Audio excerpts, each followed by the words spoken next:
It is Sunday, the 27th of June, 2021, and I'm feeling very refreshed, very reinvigorated, very re-energized from having been at yesterday's big London Freedom Rally protest. It was an incredible event on a massive scale. The last one I was at was at the end of April, and that was pretty big. I missed the one on the 29th of May, but the estimates for that one were that the best part of 1 million people were in attendance. It is, of course, impossible to put a specific figure on these numbers. But yesterday was very big as well, and it was on a similar scale, if not bigger, than the one at the end of May. There were people from all over the UK that were in attendance. I'll put some aerial footage at the end of this video just to give people an idea of the sheer scale of numbers that were in attendance. But I was meeting people that had come up from Wales, from Cornwall, come over from East Anglia, they'd come from Scotland, people from Newcastle. Big shout to my friend Maureen and the Truth Seekers Northeast crew. Big shout to my good buddy Peter from Middlesbrough. There was a little coach load of folk that had come down from Middlesbrough. So this really was a great event which brought people together. It boosted morale. It sent out a very clear and direct message that there are many of us who are pushing back against this ridiculous tyranny now, and it's only going to get bigger as these things continue. So my impressions of yesterday were that it was organised slightly differently to the one that I was at in April. That event kicked off in the Hyde Park area, marched all the way down Oxford Street, it continued along High Holborn, and then took a very extended route down towards Whitehall and Parliament before eventually going back to Hyde Park. The one yesterday went about halfway along Oxford Street, then veered off right down Regent Street, and then down past Piccadilly down towards Trafalgar Square that way. So at that point, I did notice that the crowd started to dissipate and things started to fizzle out, and little factions, little groups seemed to veer off in different directions. We did all get together at Hyde Park in the evening, but there didn't seem to be the sheer numbers that there were at the previous event in April. So for some reason, things did kind of dissipate and go in their different directions at some point during the march. That was a little bit disappointing because we didn't see those huge numbers staying together for the entire day, for hours and hours. But nevertheless, I feel this would have sent a very clear communication, particularly to all these shoppers in Oxford Street, all these bemused looking masked normies that were coming out of shops and cafes and restaurants and bars who must have been wondering what the hell was going on. There were a few other protests in attendance as well, which seems to converge on the one that we were at, which of course is protesting against COVID tyranny. But there were some events protesting about Israel's treatment of Palestine. There were some transgender rights events going on. There was a Julian Assange protest going on. And they all kind of got lumped in together, particularly in terms of how the police were treating it and how the mainstream ended up reporting these events. So it wasn't merely COVID pushback that was going on yesterday. There were all these other kind of movements as well. I think there would be more value for all of them if they could stay separate and do their own thing on their own dates rather than all converging together in this way. But it is what it is. It was what it was. And I'm sure there's going to be another event of this nature at the end of July, because I don't think the restrictions are going away anytime soon. And more people are going to get pissed off the more of their liberties that get taken away and the more lies and deceptions that we here being foisted upon us. There was a classic moment in Hyde Park yesterday evening when people were just sitting on the grass, cracking open a few beers. There were many sound systems in attendance. People were having little parties, just having fun, being social, being natural, being normal, you know? Remember all of that? And there was a point when the news broke that Matt Hancock had resigned his post, and people were walking around the various groups on the grass shouting through loudspeakers, "Matt Hancock's resigned, Matt Hancock's resigned." And of course this got cheers from the crowd. It's some welcome news. Personally, I don't feel that's going far enough. Matt Hancock merely losing his job is not enough in terms of the harm, damage, loss and death that particular individual has caused. At the very least, he needs to lose his liberty for the rest of his days. But nevertheless, He's left his post, and we got the news that Sajid Javid, former Chancellor and Home Secretary, is now taking on Matt Hancock's role. I'm not sure how much difference that's going to make to things, given that Javid reportedly has been in attendance at the World Economic Forum meetings in Davos, just like Hancock was, so he's probably going to turn out to be just another World Economic Forum puppet in the pocket of Klaus Schwab and Bill Gates. But either way, Matt Hancock has gone, which will be welcome news for many. That brings me on to the news that came through this week of Michael Obanisia's private criminal prosecutions against the 4 horsemen of the COVID apocalypse. This would be Matt Hancock, Chris Whitty, Neil Ferguson and Patrick Vallance. Many people will have been following Michael's case via the shows that I've been doing with him on my Good Vibrations podcast. We've done 4 shows so far. The latest one was just a couple of weeks ago, where Michael gave us a very upbeat, optimistic update on things, and he was feeling that he was going to get some success in this case.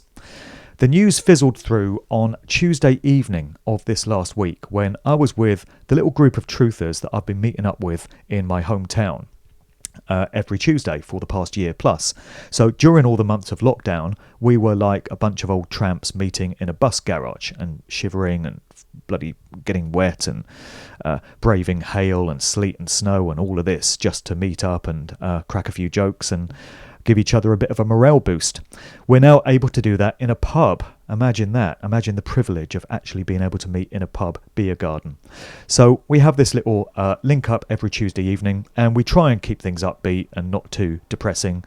But we did get the news while we were having our little get together on Tuesday that the Bernicians' case had been kicked out by the judge, the deputy chief magistrate in this country.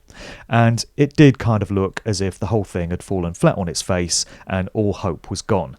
And we did all leave that session on Tuesday evening rather glum, rather dejected, and feeling a little down. I then heard from Michael a couple of days later. He sent me a private message to the effect that don't be despondent, don't be down, because this is something that we planned for, and this is something that is actually going to work in our favour. He said it's very much game on, not game off.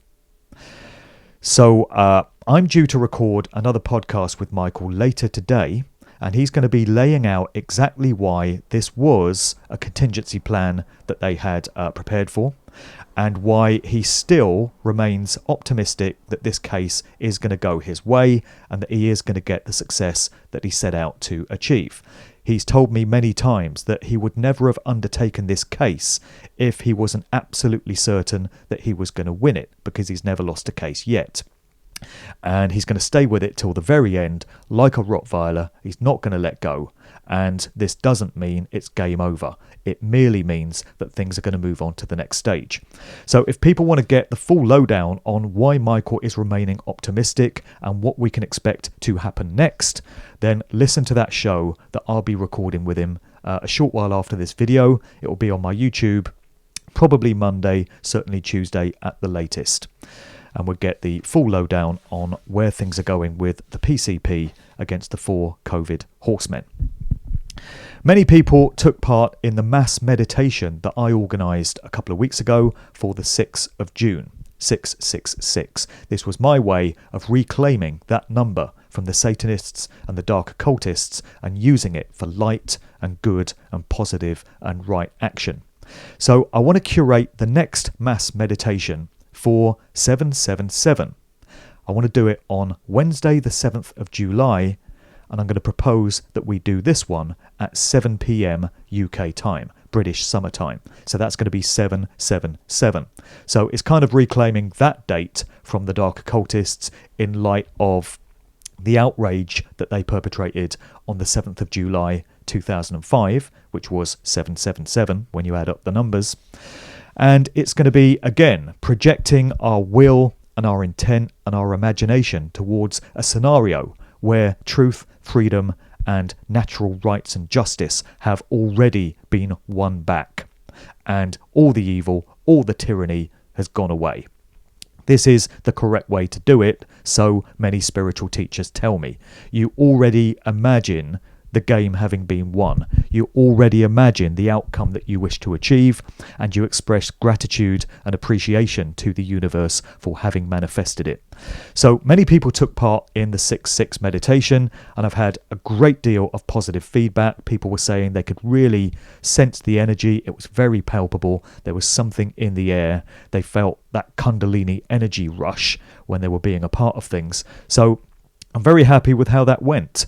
I'm a lousy meditator myself, as I've mentioned, but if I can bring together many other people who are much better than myself and could be doing a much more effective job of bringing that positive energy together and those affirmations, then I'm happy to facilitate that. So I'm going to be curating the next one for the 7th of July at 7 p.m. I'll do another video between now and then, but for now, if you want to put that date in your diary, if you wish to be a part of things, I want to bring together people all over the world at that time, whatever it works out to be in the different time zones. And I feel this is a pretty good way forward, some pretty strong and affirmative action that we can all be taking. Notes from the mailbag. Got some correspondence that I want to read out from people that have got in touch with me over the previous weeks. This is turning out to be quite a popular feature of these videos. People really seem to appreciate hearing what others have to say in terms of their perspectives based on things that I've raised in previous videos. So let's read out the first one. Names left out as always. This person wrote regarding the nature of our continued struggle and our enemy. Can we all agree that the elite, as some may call them, aren't very elite at all? The word elite implies that a bunch of psychopathic maniacs are more superior than others.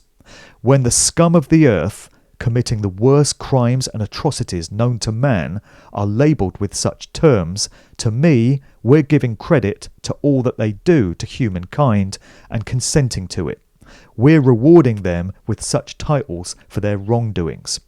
Now is the time to end all of this, to bring to heel these parasites and to hold them to account.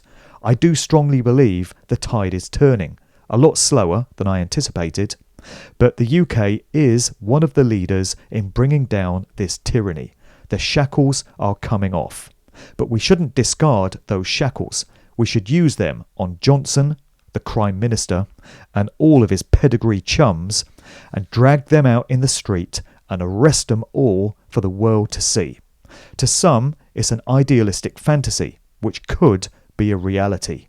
It's up to all of us to change that and to stop being manipulated by the lamestream media. I have faith we can win. We will overcome this totalitarian nightmare and create our own world and bury the evil once and for all. And that very much ties into the intent and the whole object behind the mass meditation that I just mentioned. So somebody else wrote along similar lines, the longer this shit show goes on, the deeper the hole the psychopathic scum are digging for themselves. The sheer scale of the lies that have been utilised to sell a 100% fake scamdemic to the masses has to bear a massive karmic comeback and blowback. Now they're going for the kids. This has to bring people to their senses. How this will happen, God only knows. Divine intervention, maybe. A mass awakening. No matter, it has to happen. Those that have put so much prayer and energy into the ether must have had some effect on the outcome. This was my point about all the meditations and statements of affirmation that have taken place over the months. It can't just have been fizzling out. It can't just have been dissipating to steam. It must be getting heard and acted upon. That's the way the mechanisms of the universe work. Every government, every power structure has to fall. It's filth, depravity and evil revealed to all. It ain't going to be pretty, especially for those that have bought the lies. So be it. Somebody else, this is from a Facebook post actually, is being pretty scathing about the normie masses, the useless eaters, as the eugenicists see them, and they've got some kind of sympathy towards that eugenicist mindset. And I think if we're honest with ourselves, many of us watching this video have felt the same way at some point or other when we've looked around us at the so easily manipulated behaviours of the masses, and in so many cases our own family and friends, and we've shaken our heads in disbelief that they could have been so easily got, so easily brainwashed, so easily reprogrammed into adopting behaviours that don't serve their own self-interests, that are actually harmful to themselves and their families. So this individual writes, "I'm sick and tired of being attacked and being called all the names under the sun by people because I'm against vaccines. How do you respond to people who say, 'What you're saying is dangerous,' simply because they blindly follow what they've been told while science is proved wrong and wrong over and over again? It's absolutely absurd." And this brings to mind one of the great banners that I saw, so many great slogans at the London protest yesterday, but one very simple one that stood out for me simply said, "Selfish? Take my jab." It's a good one. This individual continues, "How do I respond? I usually don't, because there's a force on this planet trying to literally kill the dumbest and most stupid of the human herd. To interfere at times isn't wise. This force is powerful, well-connected, and can reach out to anyone who interferes with the death energy it requires to live. Vaccines and all toxic medicines are literally a test. If you're too fucking dumb to understand that poisons will make you sick, and that injecting poison into your bloodstream will make you sick the quickest, do you really think I'm going to be able to talk sense into that person? The dumb people are dying by the boatload and will not survive because they're too stunned to understand that poisons can't heal. Poison doesn't work like that. I'm a powerful word magician, but there's a strength of stupidity, ignorance, and indoctrination that even I can't penetrate. The meek will not inherit the earth. The intelligent will. Power to the people smart enough to understand exactly what's going on here." And pretty much by way of a response to that comment, somebody else has offered this insight. "I was listening to one of your podcasts last week when you were exasperated at the lack of get up and go with the sheeple who, with all the evidence stacking up, still queue up for the big V while still wearing their public obedience displays of submission, the muzzles. As you might be aware, our water is laced with fluoride and has been since the 1950s and in some cases since before that. We also shovel fluoride into our mouths twice a day, at least in the form of toothpaste, and it's in traces of a lot of products during the cleaning of vegetables, so it's impossible to avoid.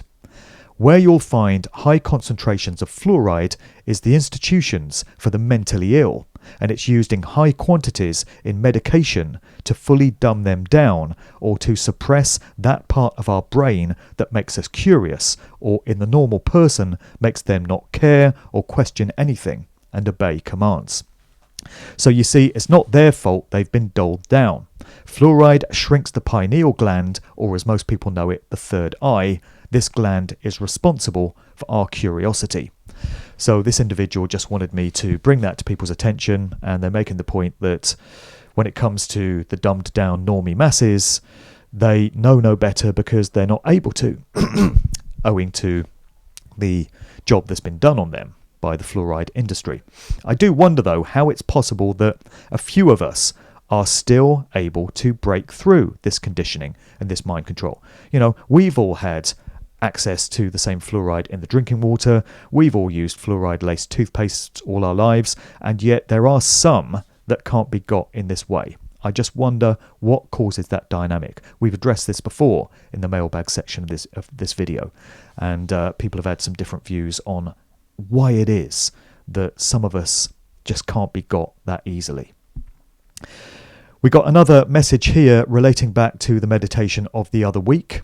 I had a few comments, not many, most people were very supportive of what went down, but a few comments asked what the efficacy or the true value of doing these meditations really was. And they were making the point that so many prayers, so many meditations, so many wishes and statements and expressions of will have been offered up to the universe these past several months, and yet the evil continues, and yet the narrative continues to unfold unchallenged. And they're saying if all this prayer and all this meditation really made any kind of a difference, we would have seen it play out in physical manifestation by now. The scamdemic would have failed, the evil would have been held to account for their crimes. I've made the observation before that things possibly could be a whole lot worse had we not been doing this. We don't know what kind of a worse situation we might be finding ourselves in now if none of that expression of will had taken place.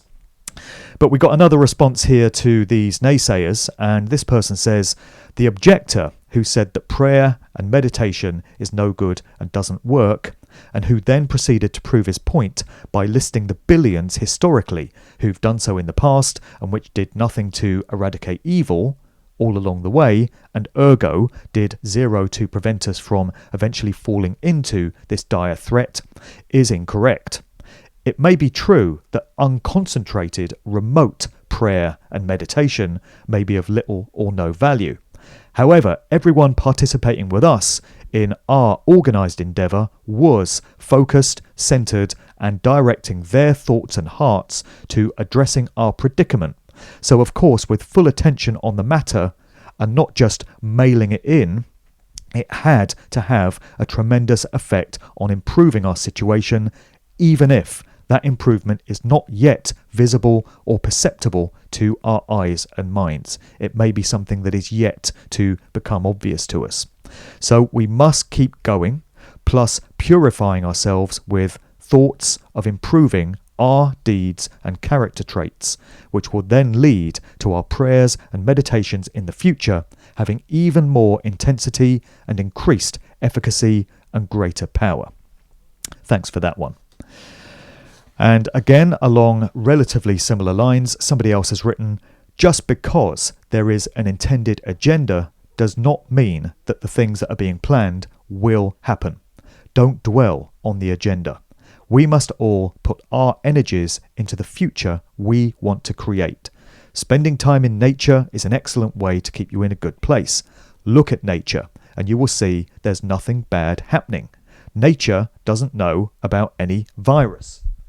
It's just carrying on as normal. That's the reality to hold yourself in.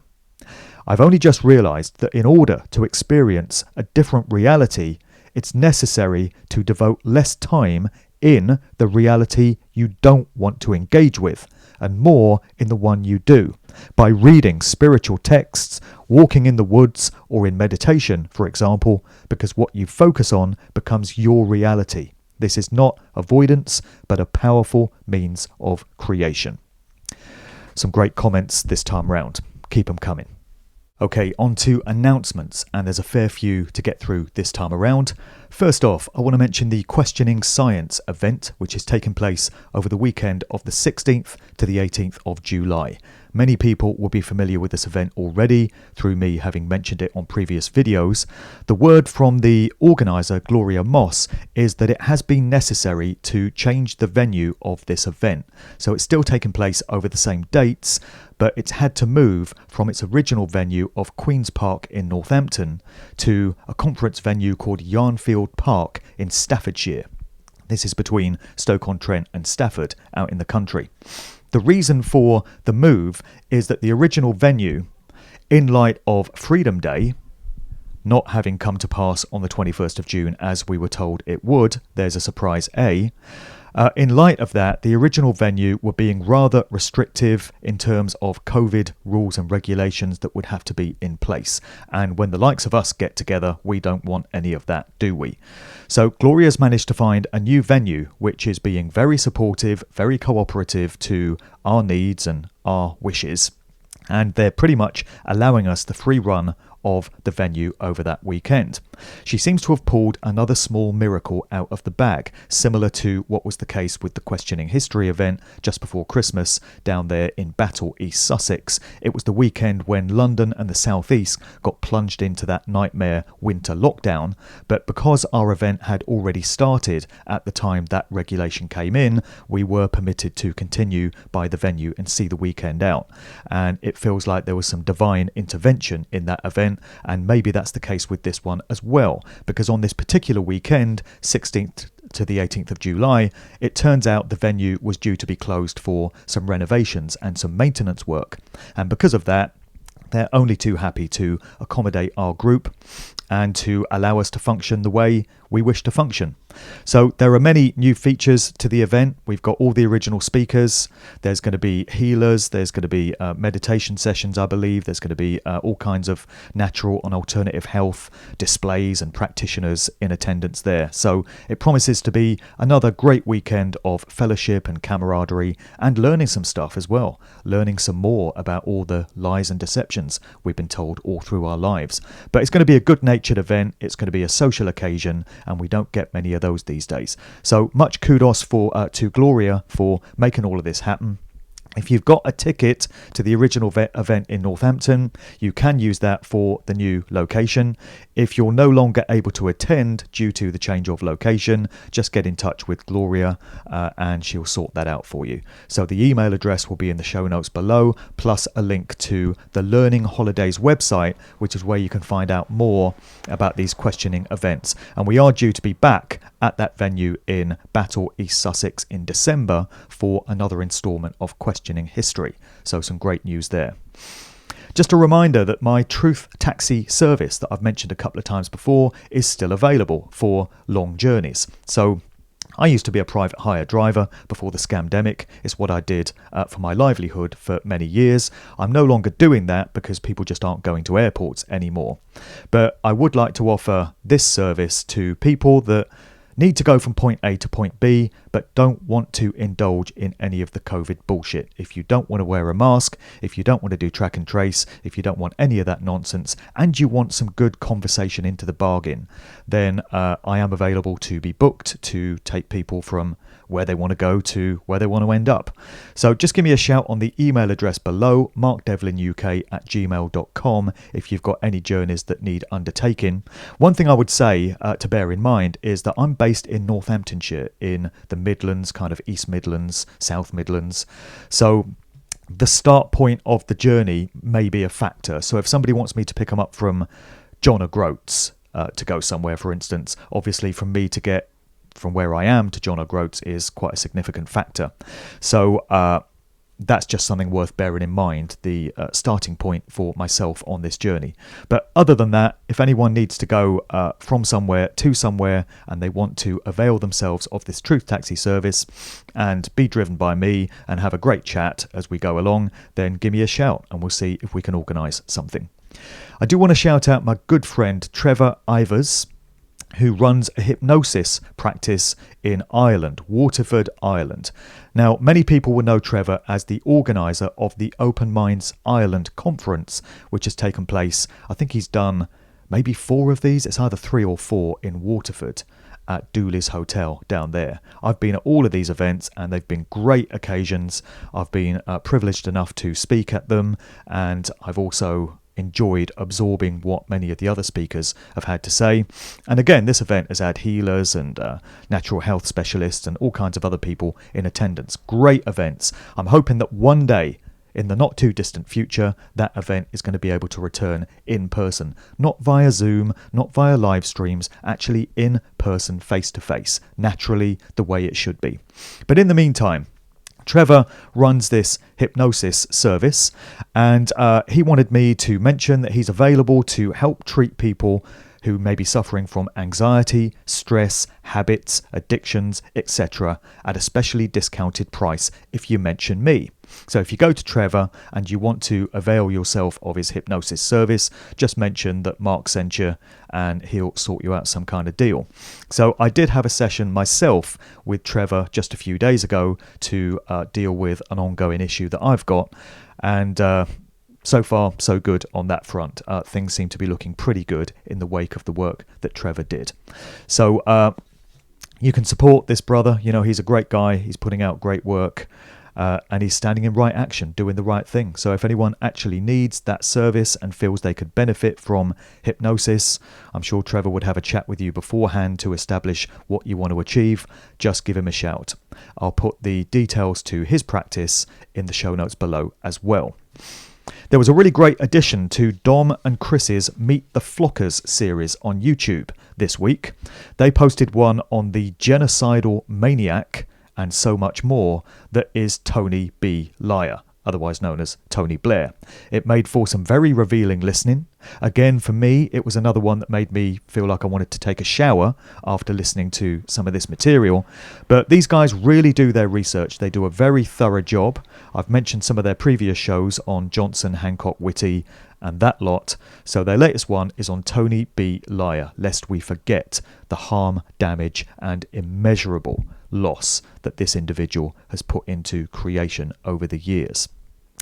Otherwise known as Miranda, of course, Charles Linton, Tony Blair, known to his close friends as Miranda.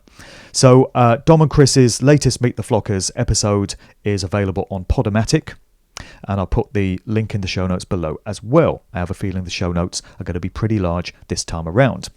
In light of the previously mentioned meditation that took place on the 6th of June and the next one that I want to bring in on the 7th of July, Hilda Kalap got in touch with me. Now, Hilda is going to be one of the featured practitioners at the Questioning Science event in Staffordshire that I just mentioned. And she got in touch with me separately regarding the meditation that took place last time with the message, I used to be really bad at meditation. I turned to yoga as a last resort. Everything else had failed to calm my mind. The breathing that accompanied the yoga was my intro into meditation, and that's how I got into it.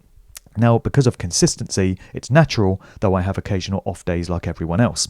So in light of this, Hilda is offering more regular meditations for people that want to partake in these. So the ones that I'm curating are going to be once a month. I really can't get behind anything more regular because of all the other stuff I've got going on. But Hilda wants to do these possibly weekly. And she's suggesting that 8 p.m. GMT on Sunday the 4th of July, which is next weekend, might be a good kickoff point for it. She's going to be running these via her YouTube channel, which is Hilda Kalap Limitless Alchemist. Again, guess what? Links in the show notes below. But anyone that wants to get involved in meditations on a more regular basis than these big monthly ones is welcome to give Hilda a shout, and hopefully you can get something going over there on a more regular basis.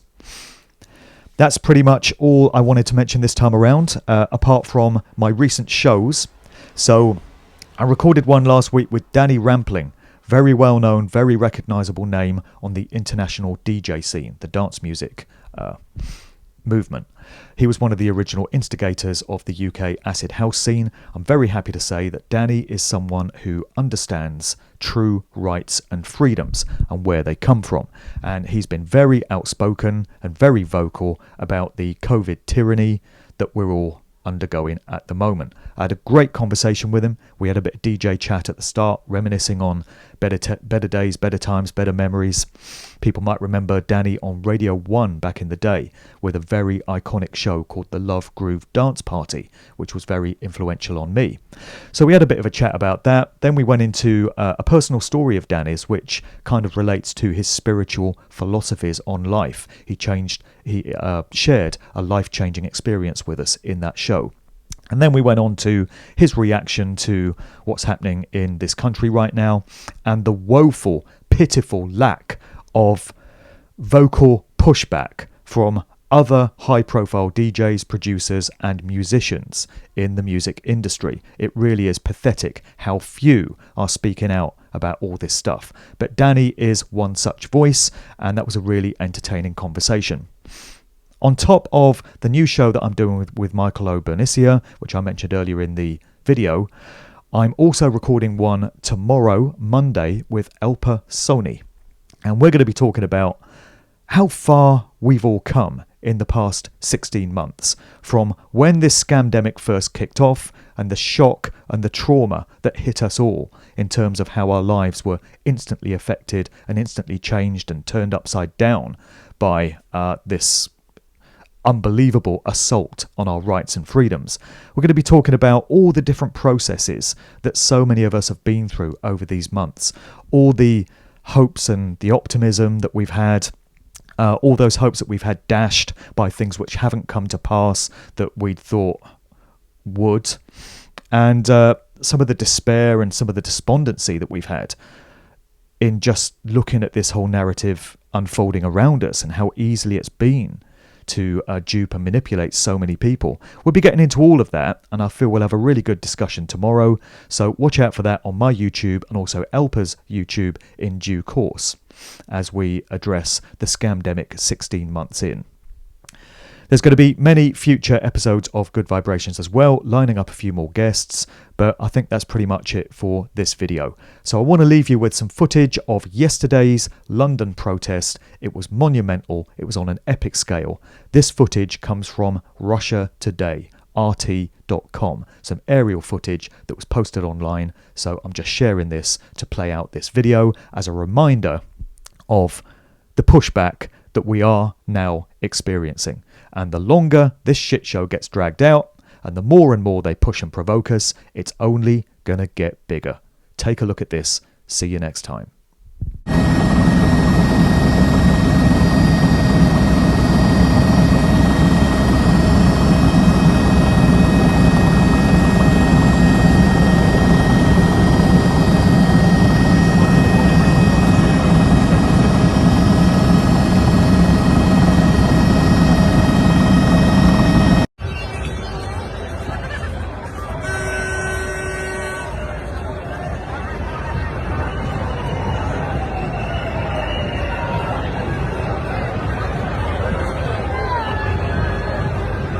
Just a postscript to the previous video. I forgot to mention this. I did want to insert it. I got contacted by a dude by the name of Brian Frank.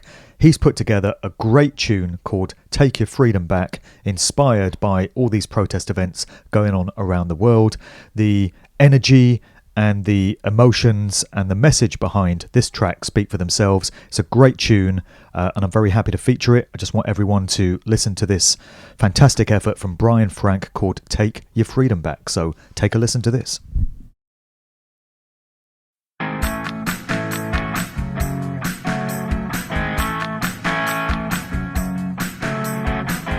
Take your freedom back.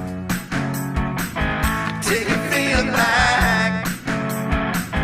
Take your freedom back. Take your freedom back. There's too many people who know it ain't right. Too many people bringing it to the light. Hey, take your freedom back. Take your freedom back. This is revolution. Come join the fight. We will live justice. We'll be here all night. Hey, take your freedom back. Take your freedom back. Take your freedom back. Take your freedom back. Come together as one. Hey, we are not peasants, not minions. We are godly people, and your time has come.